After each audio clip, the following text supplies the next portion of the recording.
November 27 இன்னைக்கு ஸ்ரீலங்காலையும் மற்றும் Tamil diaspora மற்றும் எங்கெங்கெல்லாம் உலகத்தில் தமிழர்கள் இருக்காங்களோ எல்லாரும் பார்த்தீங்கன்னா இன்னைக்கு மாவீரர் நாளாக கொண்டாடப்படுது.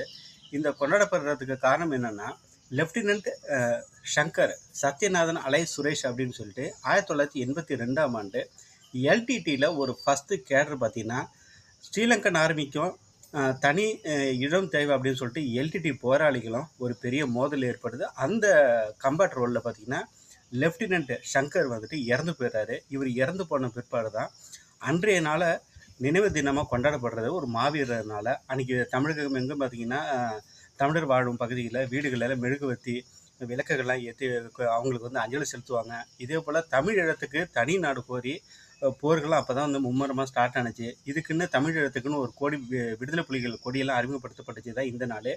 இன்றைக்கி பார்த்தீங்கன்னா எங்கேயுமே இவரோட நினைவை போட்டு